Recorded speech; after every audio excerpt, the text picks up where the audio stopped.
Hello. Dulquer സൽമാനും Rana ദഗുപതിയും ചേർന്ന് നിർമ്മിച്ച് സെൽവമണി സെൽവരാജ് സംവിധാനം ചെയ്ത കാന്ത, ഒരു സൂപ്പർ സ്റ്റാറും ഒരു സംവിധായകനും ചേർന്നുള്ള വിദ്വേഷത്തിൻ്റെയും വെറുപ്പിൻ്റെയും ഈഗോയുടെയും കഥയാണ് കാന്ത പറയുന്നത്. ഒരു തീരെ നിവൃത്തിയില്ലാത്ത ഒരു സാഹചര്യത്തിൽ ശാന്ത എന്നൊരു സിനിമയിൽ അഭിനയിക്കാൻ വേണ്ടിയാണ് അവർ രണ്ടുപേരും ചേർന്ന് ഒരുമിക്കുന്നത്.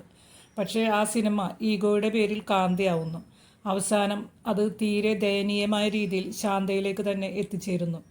നമ്മൾ വീറും വാശിയും എല്ലാം കാണിച്ച് അവസാനം നമ്മൾ എല്ലാം വെട്ടിപ്പിടിച്ചിട്ടും മറ്റുള്ളവരെ ചവിട്ടിത്താഴ്ത്തിയും എല്ലാം വെട്ടിപ്പിടിച്ചിട്ടും അവസാനം നമ്മൾ എന്താണ് നേടുന്നത് എന്ന ഒരു സന്ദേശമാണ് സത്യം പറഞ്ഞ ഈ സിനിമ നൽകുന്നത്. എനിക്ക് ആ ഒരു രീതിയിലാണ് തോന്നിയത്. ഒരു സൂപ്പർ സ്റ്റാറും സംവിധായകനും തമ്മിലുള്ള ഈഗോ ക്ലാഷുകൾ, ഒരു ക്യാമറ എവിടെ വെക്കണം, ക്യാമറയുടെ ആംഗിൾ എന്താണ്, അവർ സംസാരിക്കുമ്പോൾ എങ്ങനെ ഫോക്കസ് ചെയ്യണം, ക്ലൈമാക്സ് എങ്ങനെയായിരിക്കണം തുടങ്ങി എല്ലാ കാര്യങ്ങളിലും പരസ്പരം പോരടിക്കുന്ന ഒരു സംവിധായകനും ഒരു സൂപ്പർ സ്റ്റാറിൻ്റെ റോളിൽ ദുൽഖർ കിടിലമായിട്ട് ചെയ്തിട്ടുണ്ട്. ദുൽഖറിൻ്റെ കരിയറിലെ one of the best performance തന്നെയാണ്. പിന്നെ സമുദ്രക്കനിയുടെ ക്യാരക്ടർ ആ ഒരു കഥാപാത്രത്തിന് ചേരുന്ന രീതിയിൽ തന്നെ പുള്ളി നന്നായി തന്നെ ചെയ്തിട്ടുണ്ട്. ഇവർക്കിടയിൽപ്പെട്ട് ഉഴറുന്ന കഥാനായികയുടെ വേഷത്തിൽ ഭാഗ്യശ്രീ ബോർസയാണ് വന്നിട്ടുള്ളത്. രൂപം കൊണ്ടും ഭാവം കൊണ്ടും ഒക്കെ വളരെ രസമായിട്ട് തന്നെ അവർ ആ ക്യാരക്ടർ ചെയ്തിട്ടുണ്ട്. ഇതിൽ ദുൽഖറും ഭാഗ്യശ്രീ ബോർസയായിട്ടുള്ള ഒരു പാട്ട് സീനും ഒരു ഡാൻസ് സീനൊക്കെ, ഒരു പാട്ടും ഒരു ഡാൻസും ഉണ്ട്. സത്യം പറഞ്ഞാൽ അന്നത്തെ ആ ഒരു കാലഘട്ടത്തിൽ ആ ഒരു സെറ്റിൽ എങ്ങനെ ഒരു പാട്ട് നല്ല രസകരമായിട്ട് എങ്ങനെ ചിത്രീകരിക്കുന്നുള്ളതൊക്കെ, ആ ഒരു പാട്ട് സീൻ, ആ പാട്ട് നല്ല കേൾക്കാൻ രസമുണ്ട്, ആ ചിത്രീകരണവും നല്ല രസമായിട്ട് അവരുടെ രണ്ടുപേരുടെയും ഭാവങ്ങളും എല്ലാം ആ ചിത്രീകരിക്കുന്ന രീതി, സത്യം പറഞ്ഞാൽ എനിക്ക് തോന്നുന്നത് ഈ സിനിമയിൽ നമുക്കൊന്ന് ആസ്വദിക്കാൻ തോന്നിയ ഒരു സീൻ അതേ ഉള്ളെന്ന് തോന്നുന്നുണ്ട്. ബാക്കി മുഴുവൻ ഈ സിനിമ ഉദ്യോഗജനകമാണ്.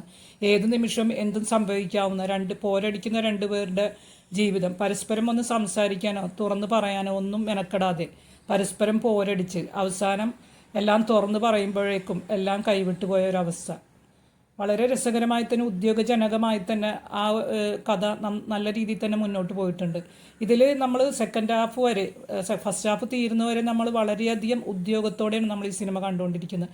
പക്ഷേ സെക്കൻഡ് ഹാഫിൻ്റെ തുടക്കത്തിൽ ഒരു ഇൻവെസ്റ്റിഗേഷനും റാണ ദഗുപതിയുടെ ക്യാരക്ടറൈസേഷനൊക്കെ എന്തോ ഒരു കല്ലുകടിയായി തോന്നി. അതുവരെ വന്നിരുന്ന സിനിമയുടെ ജോണറിൽ നിന്ന് സിനിമ വഴിതെറ്റിപ്പോയവരെ അതുവരെയുള്ള ആ ഒരു സീരിയസ്നെസ് മൊത്തം നഷ്ടപ്പെട്ട ഒരവസ്ഥ പോലെ തോന്നി. അവസാനം വീണ്ടും കുറച്ച് കഴിഞ്ഞപ്പോഴാണ് നമ്മൾ വീണ്ടും സിനിമയിലേക്ക് ഇന്നാവുന്നത്.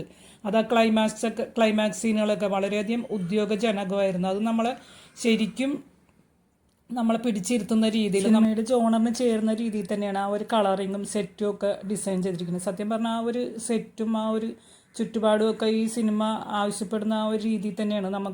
അതും നമ്മുടെ മനസ്സിനെ സ്വാധീനിക്കുന്ന ഒരു ഘടകങ്ങൾ തന്നെയാണ്.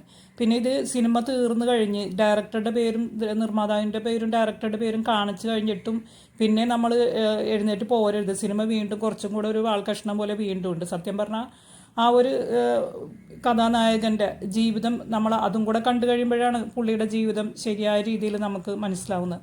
ശരിക്കും പറഞ്ഞാൽ എനിക്കത് ഭയങ്കര ഹോണ്ടിങ്ങും ആയിരുന്നു. മനസ്സിന് നല്ലൊരു വിഷമത്തോടുകൂടി തന്നെ നമുക്ക് തിയേറ്റർ വിട്ട് ഇറങ്ങാൻ പറ്റുള്ളൂ. ഒരാളുടെ ഒരവസ്ഥ ശരിക്കും അത് നല്ല വിഷമിപ്പിക്കുന്ന രീതിയിൽ തന്നെയാണ്. ഇതൊക്കെയാണ് എനിക്ക് ഈ സിനിമയെക്കുറിച്ച് പറയാനുള്ളത്. എൻ്റെ വീഡിയോ കേട്ടിരുന്നത് ഒരുപാട് സന്തോഷം. നിങ്ങളുടെ അഭിപ്രായങ്ങൾ കമൻറ്റ് ചെയ്യുമല്ലോ. വീഡിയോ ഇഷ്ടമായെങ്കിൽ ലൈക്ക്, ഷെയർ ആൻഡ് സബ്സ്ക്രൈബ്. ഇനിയും നല്ലൊരു വീഡിയോ ആയിട്ട് വരാം. അതുവരെയും ബായ്.